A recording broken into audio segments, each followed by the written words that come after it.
कुछ numerical math गणित का चैप्टर वर्क परिमित संख्याओं के कुछ सवालों को हल करने की कोशिश करेंगे जो टिक मार्क में बहुविकल्प में पूछे जाते हैं। सवाल देखें। एक सवाल है, दो परिमेय संख्याओं के बीच अधिकतम कितनी परिमेय संख्या हो सकती हैं? बेटा, दो परिमेय संख्याओं के बीच अधिकतम अनंत संख्याएं होती हैं। आंसर दिया हुआ, लेकिन कैसे होती हैं?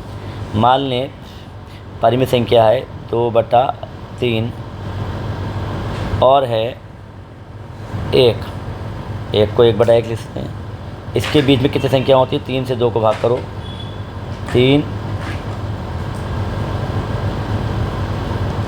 भाग कर हमने पॉइंट लगाया, 2 में पहाड़ा 0 बार जा रहा है, फिर 0 लगाया, पॉइंट बढ़ा के 3 छक्के 18, 2 बचे, फिर अपने पास से 0 लगा लिया, 2 0 3 छक्के 18, तो लगभग 2/3 जो है वो 0.6666 आता जाएगा, जिसको 0.6 बार के तौर पे भी जानते हैं आप। और ये 1 है, 1 का मतलब 1.00। अब इसके बीच में परिमेय संख्याएं वो संख्याएं होती हैं जिनको P/Q की फॉर्म में लिख सकते हैं और Q 0 नहीं हो। आप जानते हो परिभाषा, यानी नीचे वाला नंबर 0 नहीं होना चाहिए, ऊपर वाला 0 हो सकता है और कोई सी संख्या हो सकता है। पीछे वाला 0 के अलावा कोई भी संख्या हो सकता है। पूर्ण संख्या है, P और Q पूर्ण संख्या है, लेकिन Q पूर्ण संख्याओं में 0 को नहीं है। तो 0.6 के बाद 0.67 भी हो सकता है, 6-8 भी हो सकता है, 0.69 भी हो सकता है। 7 के आगे 1 लिख दूँ, 1 फिर 2 लिख दूँ, फिर 3 लिख दूँ, 0.6 9 3 4 5। तो इस तरह से बेटा कितनी संख्या ज्ञात कर सकते हैं? इसकी कोई संख्या की लिमिट नहीं है, क्योंकि यह अंक आगे बढ़ता जाएगा। इसमें संख्याएं अनंत आती जाएंगी। मैंने आपको 4-6 संख्याएं दिखा दी। आप इसमें की हज़ारों, लाखों, करोड़ों अनंत संख्याएं ज्ञात कर सकते हैं। तो इसका सही आंसर है पहले वाले जवाब का, परिमेय संख्याओं के बीच अधिकतम अनंत संख्याएँ हो सकती हैं। दूसरा सवाल, कौन सी अभाज्य संख्या है? बेटा, अभाज्य संख्या क्या होती है? पहले ये समझने की कोशिश करते हैं कि अभाज्य संख्या होती क्या है। 2 तरह की संख्या होती है बेटा, भाज्य और अभाज्य। भाज्य और अभाज्य। भाज्य संख्याएं वो होती हैं जिनका गुणनखंड, फैक्टर्स, गुणनखंड इंग्लिश में कहते हैं फैक्टर्स, वह खुद संख्या और एक और सेल्फ नंबर ही होता है। जैसे मान लो 3, कोई और नंबर हो तो वह अभाज्य होगी। और भाज्य जो कट जाए, जैसे 4 है, इंग्लिश में कहते हैं प्राइम, अभाज्य को प्राइम कहेंगे और भाज्य को कॉम्पोजिट कहेंगे। तो कॉम्पोजिट नंबर वो नंबर हो गया जैसे 4 है, 6 है, 9 है, 12 है, 15 है, ये भाज्य संख्या हो गया। भाज्य यानी कॉम्पोजिट, क्योंकि 4 के गुणनखंड 2 गुणा 2 गुणा 1 आ रहा है, अपने अलावा और आ रहा है। जैसे गुणनखंड में 1 तो है, 4 भी है, लेकिन 2 भी आ गया। 6 में गुणनखंड करते हैं, 6 के गुणनखंड क्या होंगे? 2 3 6 होंगे, 2 भी आ गया, 3 भी आ गया। 9 के गुणनखंड क्या होंगे? 3 3 9 और 1 आ गया, 3 आ गया। इसमें अपने अलावा कोई और नंबर भी आ गया गुणनखंड के अंदर, तो वह संख्या भाज्य कहलाती है। और अभाज्य संख्या वो होगी जो कोई और नंबर ना आए। जैसे 3 5 2 7 11 13 17 19 23 29 31 37 और ... एटसेट्रा। ये सारी संख्याएं एक को ना तो प्राइम माना जाता है और ना ही कॉम्पोजिट, ना तो भाज्य और ना ही अभाज्य। अच्छी तरह याद कर लें, एक ना तो भाज्य है और ना ही अभाज्य संख्या है। एक के अलावा 2 3 5 7, 2 के गुणनखंड सिर्फ 2 गुणा 1 होंगे, 3 के गुणनखंड 3 गुणा 1 होंगे, 5 के गुणनखंड 5 गुणा 1 होंगे, 7 के गुणनखंड 7 गुणा 1 होंगे। ये संख्याएं अपने आप का नंबर और एक, इनके गुणनखंड में 1 आएगा और खुद से नंबर आएगा, वही संख्याएं अभाज्य संख्याएं। तो इस तरह से अभाज्य संख्याओं का आंसर कौन सा होगा? देखिए 29 होगा। क्या होगा? और मैंने अभाज्य संख्या आपके सामने लिखा दी, सब आपको पता होना चाहिए, 2 से लेकर कहीं तक हैं। अगला सवाल है 0.3 बार। तीसरा सवाल, 0.3 बार का परिमेय लघुत्तम रूप है। 0.3 बार का मतलब होता है 0.333 डॉट डॉट डॉट चलता चला जाता है। मान लिया ये x के बराबर है। अब इसको इस तरह से गुणा करेंगे कि पॉइंट के बाद नंबर सेम रहे। पॉइंट के बाद 3 3 है, और जब पॉइंट आए तो नंबर सेम आए। 10 से गुणा करूँगा, 10x हो गया तो पॉइंट हट के आगे आ जाएगा 3.33333 आता जाएगा। अब इनको अगर घटाओगे 10 में से 1, इस समीकरण में इसको घटा दो, 10 में से 1 गया 9x बराबर 3.33 में 3 0.33 गया तो क्या 3.024। x बराबर क्या होगा 3 के बटे में 9 आ जाएगा। 3 एकम 3, 3 तिया 9, 1/3 आ गया और ये 1/3 क्या हो गया, संख्या प्राप्त हो गई। तो ये 0.3 बार का सरलता रूप 1/3 प्राप्त हो गया। और वैसे भी तरीका है कि इसको नंबर को डिवाइड कर लो, और तरीके समझ आया। 3/10 शॉर्टकट ट्रिक तो यही है। 3/10 को भाग करोगे 0.3 आएगा डिवाइड करके। 2/9 को भाग करोगे अलग नंबर आएगा। 1/3 को भाग करो, 1 को 3 से भाग करके दिखा रहा हूँ। पॉइंट लगाया, 0 बढ़ाया और 3 तिया 9 गया, 3 तिया 9, 10 में से 1 गया 9, 0 लगाया, 3 तिया 9, 0.33333 कंटिन्यू चलता जाएगा, जो कि कहा जाता है 0.3 बार। तो ये डिवाइड करके भी क्रॉस चेकिंग कर सकते हो, चाहे आप सॉल्व करो चाहे क्रॉस चेकिंग करो। एक और संख्या है, अगला सवाल 4 7 + 3√2 कौन संख्या है, परिमेय अपरिमेय। बेटा सारे रूट जिनके रूट सॉल्व नहीं होते हैं वो योग में हो या घटाओ में हो, और उनका रूट निकल नहीं पाए, जैसे √2 है प्लस में, √3 है प्लस में हो या माइनस में हो, ये सारी संख्याएं √5 हो जिसका रूट नहीं निकल रहा। लेकिन √4 नहीं, √4 का मान निकल जाएगा 2, √4 का मान ज्ञात हो जाएगा, कितना होगा 2 होगा, ध्यान रखना। √9 का मान कितना होगा 2 होगा। ये परिमेय है, ये परिमेय है, ये परिमेय है, लेकिन ये क्या है अपरिमेय है। क्या है अपरिमेय है।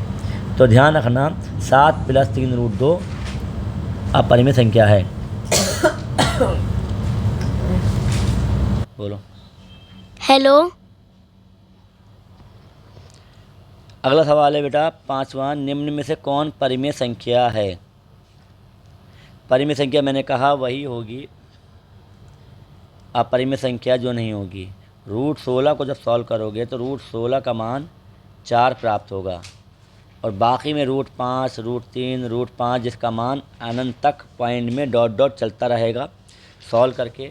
ध्यान रखना परिमेय संख्याएं वो होती हैं, परिमेय संख्याओं को पहचान करने के तरीके बता दूँ, जिन पे बार लगा होगा, बार का मतलब सेम रिपीट हो रहा है, जो 0.67 67 67 सेम नंबर चल रहे हैं, या जिनके एंड हो जाएगी, जैसे 20.5 ये पॉइंट हटा के 0 बढ़ाओ, एंड हो गई, ये पी आ गया, ये क्यू आ गया। ये भी नंबर सेम है, इसको भी बदल सकते हैं, अभी बदल के दिखाया था मैंने, 10 से गुणा करके 100 गुणा करके सॉल्व कर लेंगे। और रूट के वो नंबर जिनका रूट निकल जाए, √16। इनके अलावा जो भी नंबर है जिनमें नंबर उल्टा सीधे चल रहा है वो अपरिमेय होंगे, जैसे 0.3 2.3 4 2 1 3 2 7 उल्टा सीधा नंबर भागेगा, तो ये नंबर क्या कहलाएगा डॉट डॉट डॉट अपरिमेय कहलाएगा। ठीक है, तो अपरिमेय निकालने के तरीके हैं, आप अपरिमेय अच्छी तरह से ज्ञात करें, यही पता चलेगा। एक और अगला सवाल देखते हैं, 6वां सवाल, 5 15 और 20 के लासा और मासा का अनुपात है। बेटा लासा निकालना आता होगा, 5 15 20 का लासा शॉर्टकट में कैसे निकलता है, बहुत आसान है। जो भी बड़ा नंबर है उसके पहाड़ा पकड़ लो, जैसे नंबर 20 है 20 का पहाड़ा पकड़ लो, 20 एकम 20 20 दूनी 40 20 या 60। अब इन नंबरों में चेक करो, 20 में 15 का पहाड़ा नहीं जा रहा है तो 20 तो नहीं है, 15 पहाड़ा नहीं जा रहा है, 40 में 15 पहाड़ा नहीं जा रहा है, 40 भी नहीं है, 60 में 15 का पहाड़ा जा रहा है, 15 4 60, और 5 का तो पहाड़ा जाएगा ही, क्योंकि 15 में जाएगा तो 5 का पहाड़ा जाएगा, तो 60 ही लासा हो गया। क्या हो गया, वरना दूसरा तरीका आपको बचपन से पढ़ते आ रहे हो, वो जो तरीका आप लासा निकालते हो एलसीएम लेकर, 5 15 20, ये वाला तरीका आपका जिंदा है। 5 एकम 5 5 तिया 15, 5 से काटा चौक 20, 3 से कटेगा 3 एकम 3, 4 को कटेगा 2 दूनी 4, और फिर 2 एकम 2 2 दूनी 4 से 12 पंजे 60 आ गया लासा। तो लासा और मासा ज्ञात करने के तरीके हैं आपके सामने। मासा क्या होता है, मासा नंबर होता है कॉमन नंबर, जो कॉमन निकालते हो वही मासा कहलाता है। बड़ा सिंपल तरीका है, 5 15 और 20 में कॉमन निकाल लो, 5 15 और 20 में जो बेटा कॉमन निकाला, कॉमन को ही नाम हो है पूरा मासा, इसका पूरा नाम है HCF। HCF मतलब हाईएस्ट कॉमन फैक्टर, जिसे इन शॉर्ट हम कहते हैं कॉमन, क्या कहते हैं, बस ओनली कॉमन कहते हैं, वही HCF होता है या मासा होता है, महत्तम समापवर्ती होता है। 5 इसका कॉमन है, 5 कॉमन निकलेगा, 5 एकम 5 5 तिया 15, 5 चौक 20, 5 आ गया तो 5 ही मासा हो गया। तो कह रहा है मासा का अनुपात, पहले लासा रखेंगे, लासा कितना आया था बेटा, लासा आया आपके सामने, लासा आया आपके सामने 60, और मासा आया कितना 5, इसका अनुपात निकाल दिया, अनुपात निकाला, कितना आया 5 एकम 5 5 से काटा 20, 20 और 1 का अनुपात हो गया, 20 1 का अनुपात है, लासा और मासा अनुपात। ये सवाल गलत दिया हुआ है, लासा 5, 15, 20 का फिर एक बार चेक कर लेते हैं, कुछ गड़बड़ तो नहीं है, अभी देखते हैं। 5, 15 और 20, क्योंकि उसका ऑप्शन मिल ही नहीं रहा 2019 में दिया। 5, 15, 20, 5, 15, 20 का लासा चेक करते हैं। लासा कैसे निकलता है? 5 एकम 5, 5 3 15, 5 चौक 20, 5 3 15 चौक 60। लासा आ जाएगा, एलसीएम आ जाएगा 60। ठीक है, लासा आ गया 60। अब कह रहा मासा मैंने क्या कहा, कॉमन नंबर होता है 5, 15 और 20। कॉमन क्या जा रहा है? हाईएस्ट कॉमन फैक्टर सबसे बड़ा कॉमन क्या है? 5 है। 5 एकम 5, 5 3 15, 5 24, 5 का 18, 5 आ गया। अब इनका 60 और 5 का तो हाँ गलत कर दिया, 5 एकम 5 12 आएगा, 12 1, सॉरी सही है 12 1, इसका ऑप्शन डी सही है 12 1। अगला सवाल करते हैं। अगला सवाल है आपका किसी पूर्णांक m के लिए सम संख्या का रूप है। सम संख्या वो होती है बेटा जो 2 से डिवाइड होती है, 2 के गुणा में होती है। तो सम संख्या जो 2 के गुणा में है वो 2m 2x 2 माना जाता है, 2 गुणा संख्या।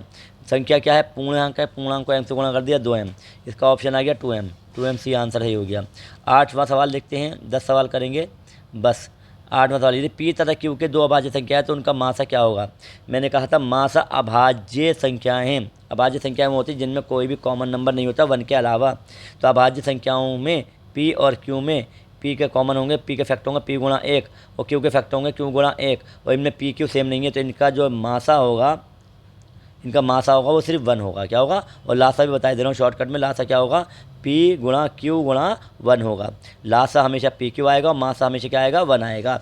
अगर अभाज्य संख्या है उनका मासा हमेशा 1 होता है। ठीक है, और लासा क्या होता है? संख्याओं का गुणनफल होता है। लासा क्या होता है? संख्याओं का गुणनफल होता है। आखिरी सवाल 10वां, निम्न कौन अपरिमित नहीं है? अपरिमेय वो नहीं होगी जो परिमेय होगी। परिमेय संख्या बता चुका हूँ। परिमेय संख्या क्या होगी? जिसका रूट निकल जाएगा 64/81 का रूट निकल जाएगा। 64 का है 8, 81 का है 9, तो 64/81 का रूट 8/9 आ गया ना। रूट 3 का निकलेगा 5 7 21, 7 5 35, 3/5 का रूट नहीं निकलेगा और रूट 3 रूट 2 का सॉल्व नहीं होगा। तो ये सब अपरिमेय है, ये सब अपरिमेय है, ये सब अपरिमेय, ये परिमेय है, तो ये अपरिमेय नहीं है। ऑप्शन हो गया इसका ए 11वां सवाल। ठीक है, इस तरह अपरिमेय ये वाला सवाल भी कर लोगे, 10 वाला, 24 वाला, 35 वाला, इसको भी रूट निकालोगे। ये 11 आ गया इसका रूट, इसका 5 से 35 आ गया, इसका 14 से 10 आ गया। तो यही सवाल है 121 का 11 रूट निकले आया। चलिए बाकी सवाल बाद में बताएंगे।